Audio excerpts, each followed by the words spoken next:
What's up, coaches and counselors? Just going to break this down for you guys, kind of give you a lay of the land and what it looks like, so that way you're not completely confused, and maybe I can answer any questions you guys have before you come here today. So you guys have gotten a video of expectations that I shared with our kids. That goes to our kids. I got the ladies who are in charge of admin have it. You guys have it. So we're all on the same page with what we're expecting our counselors to do now that you conduct stuff. Right now, you're looking at the 101 roster, and we have 18 kids right now, tentatively in that. I've got them broken down by team names. You'll see those team names. On the right-hand side, you'll see the players that are assigned to those groups for check-in purposes at the beginning of each practice, at the end, and also helping with getting them, I guess, T-shirts on Friday. And so that's something that they'll understand and know. But these kids are also the kids who will actually be working one-on-one, which will be with me and Coach Valentin. And so we'll be working with these guys on the field. And I'm going to go over the field layout in one moment.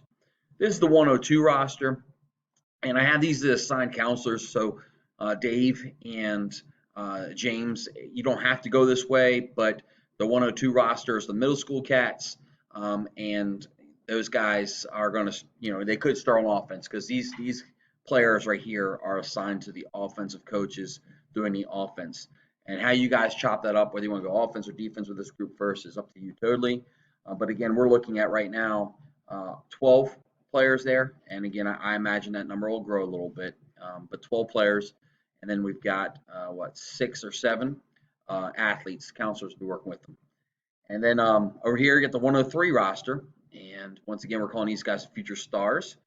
And the future stars, we have 11 right now. We should have more, but we have 11. And these are the counselors for the defense side of the ball. And so these cats will stay with the defensive coaches. All right. Let's make sure I got this. That's a cheerleading sign, cheerleading check-in. Okay. So when we come in, we'll have a check-in sheet for each day, so that way we know who's here. Not as important for you guys, but Miss Valentin will be holding the camp shirts each day, so that way we can make sure that everybody gets their shirt back after we clean them.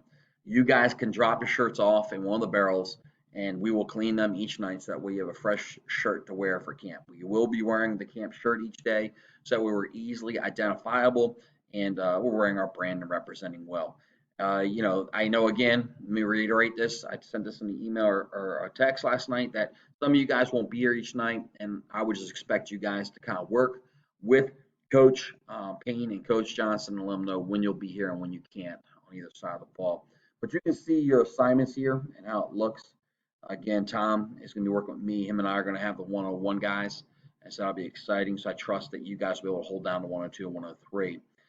Here's the administration. The administration also includes our cheer coach. Deb McIntosh will be around, which is exciting. She's always good at kind of creating memories and hosting images that we need to have that kind of symbolizes everything the kids have gone through. Kind of exciting. We have some general assistants here. Becca and Alyssa and Evelyn will be here the entire week. Charlotte and Caroline will be leaving, but these girls will be keeping track of time, make sure we're on schedule, and then they'll also be just generally roaming the area. And in case that we need to get a hold of someone or get a hold of something, they'll be the point that can allow us to do that. So that way we don't send a player or a coach goes off and does that. And then we go down here. Again, this is another breakdown so we can see the camp counselors are going to be in here. These are the 101 camp counselors. These are the 102 and 103 camp counselors. And of course, we have cheer there below. All right. So we'll get to that later, getting that later, getting that later. Got a lot of things here. Okay.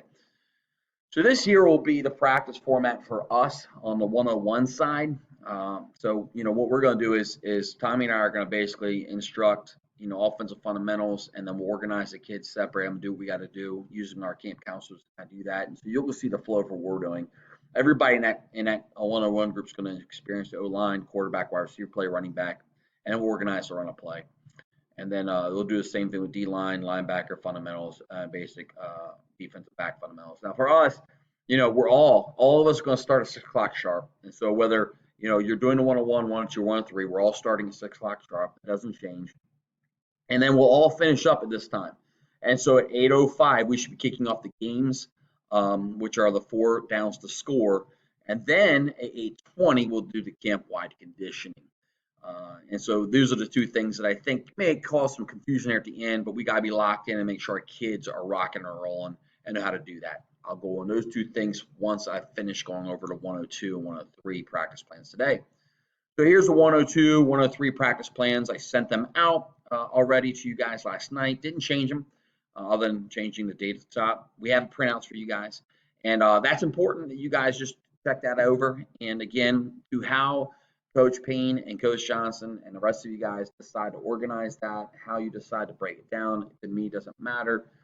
Obviously, though, I would try to stay inside the time frame here so that way we're getting the equal amount of time for both sides of the ball and we're finishing off at the same time at the end because then that guarantees that we're all ending at the same time.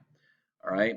So real quick, the big questions would be, what is 4 downs the score? And so what we'll do is, well, before we go to 4 downs the score, let's go over to conditioning. So we'll work a little backwards. So we're on the new practice field over there behind the visitors bleachers.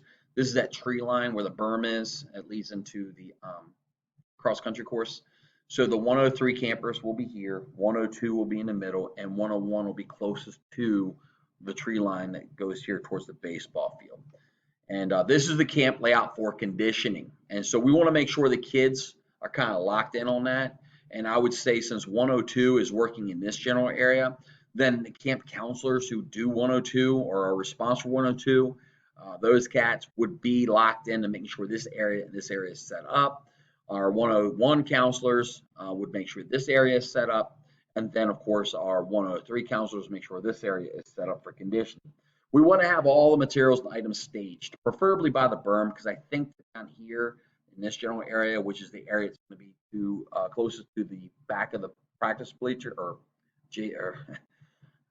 visitors bleachers, is where a lot of the parents are going to sit. So if we can have all the gear and stuff staged on this back side, and it also allows us the easy to take it to our new storage shed at the end of the day, that would be great. And so on this, we would have all the kids on my whistle line up down here. And, they're going to take off and do the whole loop. They're going to go through here. You guys are in the cat and mouse drill. They're going to go through, and then they're going to hit the bag, shuffling, facing the tree line, go around a cone, or go to the 50, whatever, face the tree line again, go through here, go around this cone. All right, they're going to run here, and then when they get to this cone, they're going to long jump for distance, and they're going to do the alpine agility here through cones, and then they're going to come here, and they're going to run, and they're going to tackle that dummy, and then they're going to get here, and they're going to jog all the way back. This is the culminating moment of the camp, and so we really want to make sure that this goes off well. I know it's going to be warm, and so we'll probably take the kids out of shoulder pads and helmets and let them roll, and just I want our counselors being out there and just encouraging and just having a great time. The coaches will be manning a station, just standing there, make sure it's done right. But let those counselors just kind of encourage and love these guys up. We're not done until this is done. And then we need to make sure we hold our campers accountable, our counselors accountable to make sure the whole facility is cleaned up and everything's put away. So I told our kids they should plan on being there until 8:45. All right, so that's that. Prior to this is the 4 downs the score. So you can see the lay of the land. So we've got this field set up. We're going to have a line that goes here that's at basically the bottom of the numbers. We're going to have a hash going here, and then a hash going here, and then another line here at the bottom of the numbers. And so that helps us set up for this. 4 downs the score. And this is what we'll do. And so really, for the 101 guys, we're already broken off in groups. So we have, our 4 teams, and we'll probably keep it that way. And we'll rotate them, who plays who each day. And then for the middle school group, the 102 and 103 group, what I would say is that you guys can change groups up and just create, 4 teams. And essentially what you're doing is, you want to have 4 to 5 kids per team. No more than that, 4 to 5 kids. I want good running. I want them to have a good time. I want a lot of opportunity to catch a football and throw the football. And so they're moving the ball. Basically, the fields are 20 yards wide. We're not looking to make them much wider. So the 101 group will go from the 10 to 30 in their area. The 102 group will go 40 to 40.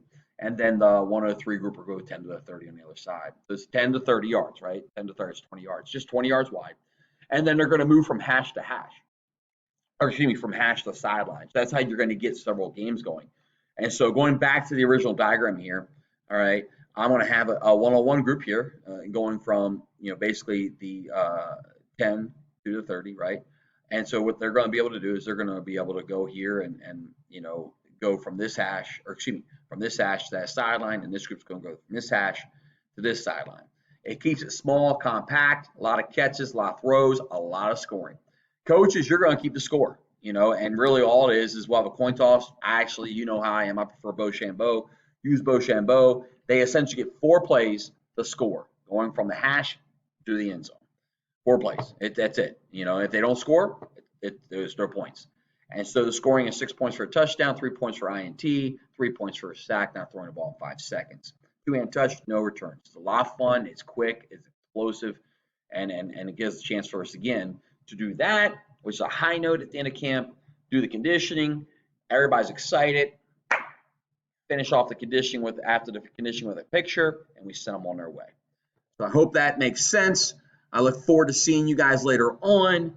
If you have any questions, bring them. Let's make sure the field's set up. If we have any gear that we need to move them from the other places where they might be it in the storage sheds or the